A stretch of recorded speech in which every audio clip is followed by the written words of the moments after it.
Sevgili konuklar, 10. Uluslararası Gastromasa Gastronomi Konferansı'nın 2. gününe hoş geldiniz efendim, şeref verdiniz. Her yıl dünyaca ünlü şefleri ve gastronomi tutkunlarını İstanbul'da buluşturan Gastromasa, bu yıl 10 yılın hikayeleri temasıyla 10. yaşını kutluyor. Türkiye ve dünya gastronomisi arasında köprü olma görevini 10 yıldır başarıyla sürdüren Gastromasa, dünyanın en büyük 2. gastronomi konferansı olarak da adını sektöre altın harflerle yazdırıyor.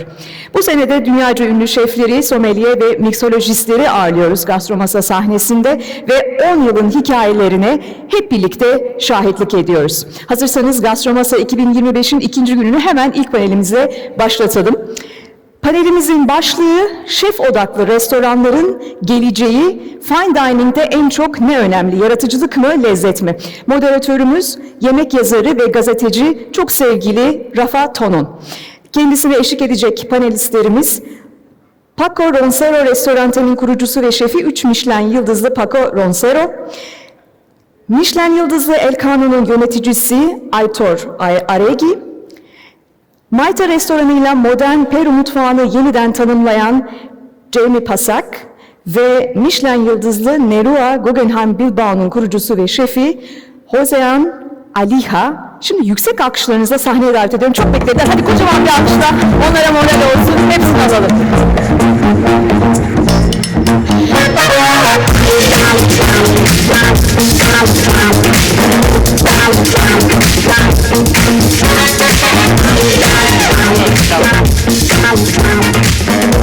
Te dejamos ahí. Coordinaditos. Good morning, everyone. Buenos días. Empezamos hoy esta conversación para hablar lo que nos piden sobre el futuro de chef-driven restaurants, o como decimos en español, que quizás sea un poco más democrático, cocina de autor o restaurantes de autor, por decir. Ya que estamos Aitor aquí, que no es chef, dejamos la conversación un poco más amplia, ¿no? Y más democrática, para hablar de esta mirada que tienen vosotros, no solo como chefs, pero también como dueños de los restaurantes, cómo intentan hacer un restaurante que tenga que refleja mucho lo que intentan hacer en la cocina. Bueno, mi primera pregunta sería un poco una provocación que quería poner para empezar un poco con un poco de chispa para empezarmos esta conversación de esta mañana.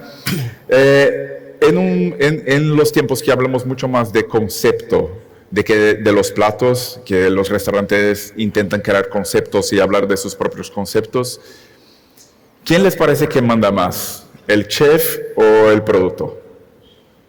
Aitor. Bueno, buenos días. Buenos días. No tienen que mandar ni uno ni otro. Creo que uno necesita al otro y están destinados a entenderse. No hay un chef que sin producto pueda hacer algo, y el producto, si se queda en la tierra o en la mar, pues tampoco tiene creo que la intervención del hombre en la naturaleza trae cosas, y en la cocina también.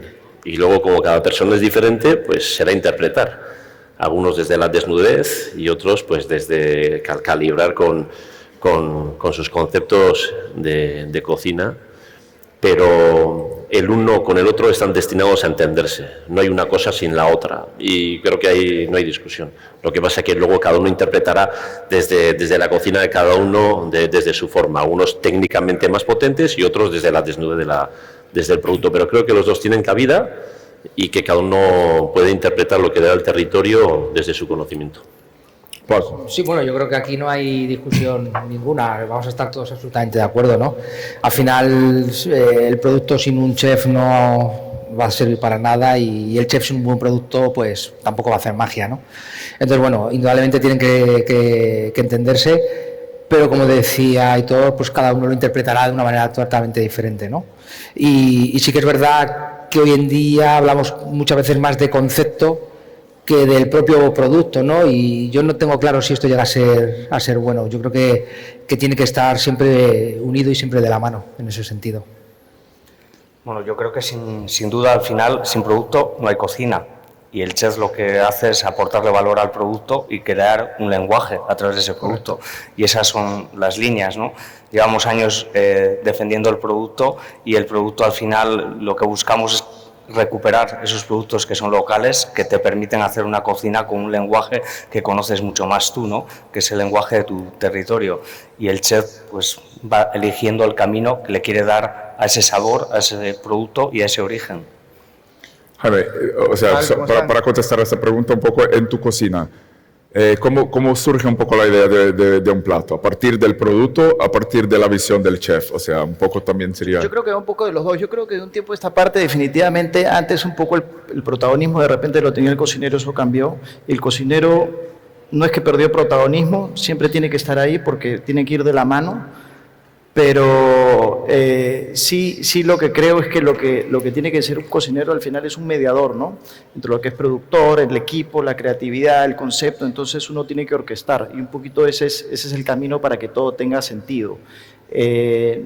¿Cuál era tu pregunta, disculpa? No, o sea, en tu caso, cuando llega para pensar un producto, para pensar un plato, ¿empiezas por el producto o empiezas por un proceso creativo? Yo creo que hay una idea de un concepto y en mi caso personal hay un tema que trabajamos nosotros que es cultural peruano, ¿no? Y que es el territorio. Entonces pensamos en un poquito eso, en lo que es la cultura, en qué es los sabores. Partimos mucho del tema de los sabores en la tradición, respetamos mucho eso y sobre eso construimos. Entonces creo que siempre va a estar el producto ahí y la idea, pero conviven juntos, creo, ¿no? Al final del día. En ese sentido quería preguntar, voy a empezar la pregunta por ti, pero quería entender un poco cómo hacer una cocina que sea muy de producto, muy local, que diga mucho de la identidad del local donde están, pero también de la visión que tiene uno, ¿no? Como cocinero, como dueño del restaurante, en un mundo que quiere que seamos un poco más globales, ¿no? En que la gente, o sea, que los restaurantes intentan ser un poco más globales para atender un público que viene de todas las partes del mundo. En vuestros casos son restaurantes que reciben muchos turistas también. O sea, ¿cómo intentar equilibrar esta visión un poco más local del producto y también dar algo, tener una visión un poco global?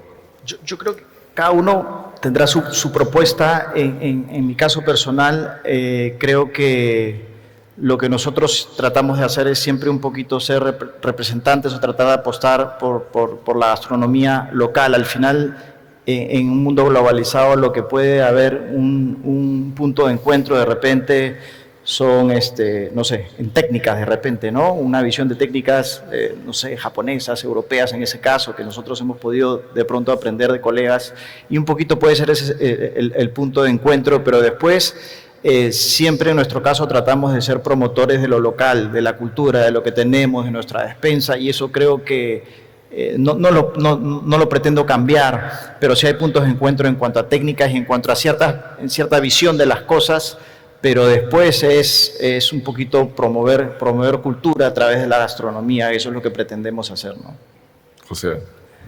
A ver, yo defiendo la cocina artesanal por encima de la cocina global y defiendo la cocina de territorio porque en el fondo es la cocina por la que te mueves y por la que viajas, ¿no? Una de las cosas que nos diferencia es que cuando te vas a un sitio a otro poder disfrutar de una cocina totalmente diferente y te hace ver una lectura de cómo es la gente socialmente, cómo vive, etcétera, etcétera. Esa cocina de mercado, esa cocina que nace en el campo, que nace en el mar y que nosotros de alguna manera le vamos dando forma, para mí es la importante. Creo que hay otra cocina que es una cocina globalizada, que funciona bien en otros estilos, en otros rangos, ¿vale? Que es la que conocemos, puede ser un fast food, etcétera, etcétera. Nosotros hacemos una cocina y defendemos una cocina más de territorio, más de producto, más de temporalidad, porque es posiblemente la cocina que más nos emociona y es por la que se nos conoce y es la que nuestro público y nuestros clientes va buscando, ¿no? Entonces, ese es el camino, trabajar con esa simpleza, codo a codo con la naturaleza, que sí es cierto que la naturaleza va cambiando constantemente y tienes que saber adaptarte a la temporada, al momento, es decir, y sobre todo esos registros. Nosotros en nuestro caso al final hacemos 3 cambios de menú al año porque tenemos la oportunidad de poder hacer todas esas variaciones. Es un esfuerzo muy grande, pero también es una parte que es muy motivadora para el equipo porque vas cambiando, es también muy importante para tus clientes porque tienen la oportunidad de ir probando cosas diferentes, siempre manteniendo lo que es el estilo y la manera que tú tienes de trabajar, ¿no? Sí, yo creo que no puedes perder nunca la identidad, ¿no? Y tu manera de entender la cocina y el camino que tienes en tu restaurante, por muy global que se haya convertido. Lo que sí es verdad es que cada uno en su territorio pues tiene hacia dónde mirar, ¿no? Y quizás en ese sentido, para mí que estoy en Madrid, pues quizás, bueno, yo esa globalidad la tengo que coger del todo territorio español a nivel de producto, porque es verdad que en Madrid hay mucho producto, pero no tenemos mar, no tenemos montaña, no tenemos muchas cosas, ¿no? Pero bueno, yo creo que cada uno coge su camino y en ese sentido lo que tiene que ser es muy personal y hacer la cocina que le inspira y la cocina con la que se siente cómodo en ese momento, ¿no? Y luego la globalidad es verdad que, bueno, el 85-90% de nuestros clientes son extranjeros, pero yo creo que eso no te debe de afectar a la hora de cocinar, por lo menos en mi caso no lo hace. Creo que al final una cosa importante es que ahí donde estés, la cocina que hagas a tu vecino le guste. Exacto. Que es el mayor reclamo para el que viene de fuera lo vea como una verdad, ¿no? En tu caso, Aitor, de los paisajes gastronómicos, o sea, de que dice de Guetaria ser un paisaje culinario también, o sea, tú estás todavía entre todos un poco todavía más involucrado en tu propio paisaje, ¿no? O sea, cómo eso refleja también en tu cocina. Pues igual te voy a dar la vuelta. Y allá donde estés, como dice, pues tú estás, pero estás en muchos sitios. Y nuestro territorio, y ya no me gusta decir territorio, si Diego si no me va a reñir, ha sido la mar. Y lo mejor que tenemos es compartir y traer y llevar. Y al final hablamos de espacios, pero los espacios también luego, esa globalización que estás hablando, en lo que antes era un elemento extraño en la tierra, viene, se hace propio de la tierra y uno es de donde pase, no de donde nace. Y esa patata que vino ya ponemos un label, y ese tomate que vino ya ponemos un label, y esa vaca que fue ya tiene en otra latitud, ya tiene un arraigo, es nuestra vaca, sí, pero la vaca no fue suya. Entonces yo creo que probablemente está muy bien que seamos parte de la naturaleza, que las latitudes marquen por la naturaleza el elemento cómo se comporta y que nosotros podamos luego interpretar lo que nos da, porque el mismo elemento en todas las latitudes se convierte en algo diferente. Yo también cuando voy a Benidorm me pongo rojo y me quemo con el sol, y la patata no en todos los lados se da igual, y creo que el espacio es un elemento que está ahí, pero nosotros deberíamos de ser parte de ese espacio y probablemente interpretarla, pero siendo interpretadores del espacio, no los que decidimos, sino que decida aquello que nosotros se lo interpretemos. O sea, entender y leer este espacio y este paisaje para después... Efectivamente, y luego cada uno desde su espacio, como tú bien has dicho, el nuestro que es el 43.2, una latitud ahí marítima, pues el escudo de Guetaria tiene una ballena. Hace cientos de años que no vemos una ballena, pero fue el territorio en aquel momento. El territorio sigue siendo el mismo, pero va cambiando. Nosotros deberíamos saber interpretar y leer mejor ese territorio. Y el tiempo hará que puedas interpretarlo de una forma diferente y el mismo espacio tendrá cosas diferentes. Hace 700 años Guetaria tiene una ballena y hoy se habla de rodaballo. Muy bien. Quería hablar también un poco yo creo que pasamos por una transición de la alta cocina de cara un poco a una pureza, a una búsqueda de una desnudez un poco, como dice Aitor, de una valoración del producto, traer el producto a la mesa, que la gente entienda mucho de dónde viene y cómo buscan y cómo, o sea, a partir de los platos y de los productos que intentan buscar, cómo tratar este producto. Pero para mí también pienso un poco a partir de cómo está la creatividad, a partir de esta mirada con el producto. O sea, podemos ser creativos buscando un poco una sencillez, una pureza del producto también. O sea, ¿cómo equilibrar eso? Mira, hoy le preguntaba a Goshan a la mañana, oye, aquel plato que tenías del tomate, que era un jugo de tomate y luego 5 tomates. O sea, es desnudez, ¿no? Estás hablando de producto. Sí, pero detrás había una técnica, ¿puede ser o no? Exacto. Y Había cuando una técnica. metías cada tomate, los 5 que parecían iguales, cada vez que metías en la boca eran diferentes, porque las habías trabajado. Pues desnudez, o sea, Producto, producto creatividad. y sorpresa, ¿no? Y no sé si quieres explicar el plato porque es un ejemplo de lo que has preguntado. Sí. Pues al final ese plato resume un poco la vida de lo que es el tomate, ¿no? Y la visión del tomate en diferentes partes del mundo. El tomate pasa de ser un fruto prohibido a ser un fruto que se empieza a consumir. Lo más importante que hace el tomate es la salsa de tomate, y jugando con la salsa de tomate nosotros lo que buscamos son variedades locales que hibridamos con el tomate cherry, desarrollamos una producción que hoy está muy estandarizada, y cuando conseguimos tener todo eso decimos vamos a aprovechar el 100% de la mata.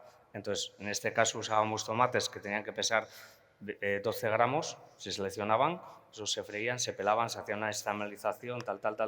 Con el resto hacíamos una salsa de tomate, cada una de un color, de un sabor, etcétera, al que le asociábamos una hierba aromática, y el resto del tomate lo que se hacía se trituraba y se hacía un agua de tomate en el que le vinculábamos los aromas de la alcaparra, ¿no? Entonces estabas comiendo tomate de diferentes maneras que te explotaban en la boca. Hay un factor de sorpresa, producto, diálogo, que en el Creatividad. fondo entras en el plato, ¿no? Y yo creo que lo bonito que pasa es cuando vas a comer con alguien, cuando hay silencios y que estás disfrutando lo que hay en el plato, porque el plato te hace viajar y te hace soñar, ¿no? Y esa es la parte bonita. Pero hay una cosa que hablamos esta mañana, que en el fondo nosotros podemos poner todos los elementos, pero el elemento importante es la persona, y es eso que se llama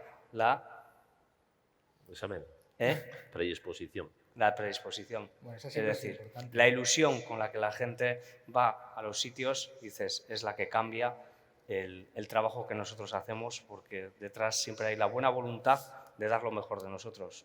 Sí, sí que es verdad que la predisposición a nuestro restaurante, la gente viene predispuesta a disfrutar, y eso es un arma bastante importante hacia nuestro favor, ¿no? O debería venir, ¿no? O debería de venir. No, en general viene.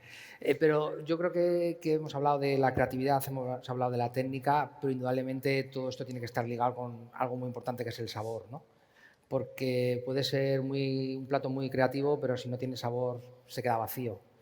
Y un plato puede tener también mucho sabor, pero si no tiene creatividad, al final se convierte en monotonía, ¿no? Es que Entonces, el tiene que ir de la mano. el sabor yo creo que lo que tiene es la balanza de la confianza. Y es la garantía. Porque Claro. tú cuando hay algo que tiene sabor te da tranquilidad. Correcto. Hay reconocimiento y dices, voy hacia adelante. Cuando hay algo que Sí. desconoces, es como un freno, ¿no? Involuntariamente, ¿eh? Sí, totalmente, pero yo totalmente. creo que funcionamos todos así, ¿no? Jaime, en tu caso, o sea, que también estás utilizando productos, por ejemplo, amazónicos, y, o sea, ¿cómo intenta respetar un poco la tradición de estos productos y ser creativo a la vez? No, yo creo que al final creo que tiene que ir de la mano, ¿no? O sea, tienes que respetar evidentemente el producto, que tienes que tratar de rescatarlo mejor. En nuestro caso tratamos de explorar también un poco para tener cosas únicas, pero tiene que ir de la mano, y como dicen mis colegas acá, tiene que ir de la mano, tiene que tener coherencia ambas cosas, o sea, tiene que tener sabor. En nuestro caso trabajamos mucho, partimos del sabor y construimos estética y conceptos sobre eso, ¿no? Siempre hay un concepto, estética, y empezamos a trabajar siempre sobre sabor. Yo creo que tiene que ir de la mano, pero nosotros en lo personal construimos sabor y sobre eso concepto y estética, porque creemos que siempre la cocina personal que tenemos es súper peruana, súper de aderezos, súper de bases, que ha venido a lo largo de nuestra historia. Entonces construimos sobre eso, pero en algún momento tiene que haber una coherencia, tiene que haber ambas cosas juntas y un buen lenguaje, ¿no? Solo para terminar, quería preguntarles, hablamos de los 10 años de Gastromasa y miramos un poco hacia el futuro también. ¿Cómo les parece que querían que fuera la gastronomía en el futuro a partir de sus propios restaurantes? O sea, ¿cómo ven un poco el futuro de sus proyectos y de la cocina de autor, por decir? O sea, ¿por dónde va? En pocas palabras, ¿por dónde va? Y si quieren decir también lo que tenemos que dejar para detrás o que tenemos que enfocar un poco más.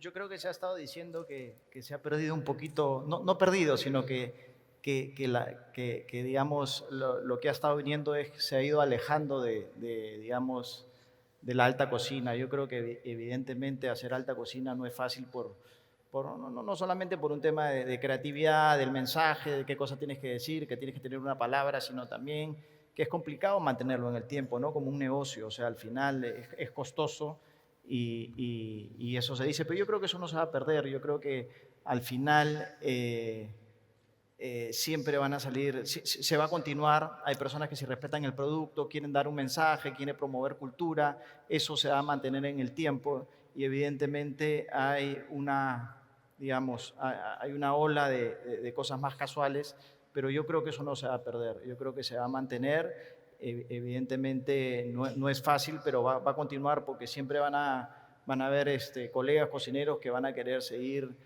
apostando por eso y apostando por promover cultura a través de cada uno desde su espacio, desde su territorio, ¿no? O sea, Bueno, es una respuesta muy personal, ¿no? sí. Ante todo, ¿no? El Sí, futuro, yo creo que son palabras mayores, ¿no?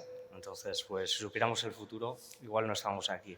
Lo cierto es que para mí, y desde mi punto de vista, es alma, simplicidad, naturalidad y sobre todo mucho sentimiento en lo que se hace. Y lo que de alguna manera encasilla todo es la palabra calidad, que es la que nos da el confort y la garantía y la confianza a todos para repetir y disfrutar. Sí, yo creo que cada vez cuando hablas de innovaciones, en vez de añadir, que era quizás lo que se hacía antes, es despojar y es buscar el alma de las cosas, de los productos, de tu manera de entender la cocina. Al final yo creo que lo definiría con una palabra que es la verdad, ¿no? La verdad ante todo, de autenticidad, de cómo quieres expresarte en el plato y bueno, yo creo que poco a poco, y además lo vas viendo, se ha pasado de... Bueno, quizás antes el cocinero era como lo más importante y hoy en día solamente hablamos de producto, ¿no? Y yo creo que por ahí va a seguir teniendo la tendencia. Yo creo que al final son mediadores, ¿no? Narradores de Entre historias. muchas cosas. Correcto. Aitor. Goshua. ¿Eh? Goshua. Sí, porque cuando estás comiendo dices ona es bueno. Y Goshua es rico. Delicioso. O delicioso. Y ahí es lo que está diciendo cuando hay detrás eso, de dónde viene, cómo lo has hecho, y ahí entran las emociones. La confianza de una madre, ¿no? Que cocina detrás. Sí, pero y claro, una Goshua es garantía. cuando hay algo emocional detrás que no ha hecho a las 8 encender y a las 8:30, sino desde las 8 hasta la 1. Y cuando algo se convierte en vez de, pues probablemente en vez de bueno, algo rico. Y ahí lo emocional creo que puede ser, porque es lo mismo Cariño. que habéis dicho. Sí, pues, sí, creo sí. que no sé qué adjetivo se puede utilizar. Rico. Muy bien. Rico. Pienso, O delicioso, como ha dicho Jaime. Al final lo que tiene trabajo bien sabe. sí. Y cariño, lo que tiene cariño. Creo que podemos cerrar aquí con ese mensaje de un futuro más delicioso. Vamos a pasar ahora unos vídeos para que puedan ver un poco los trabajos de los chefs. Quería agradecerlos a Jaime, Joséan, Paco y Aitor. Muchas gracias a vosotros y que tengan un buen día. Muchas gracias. Ah.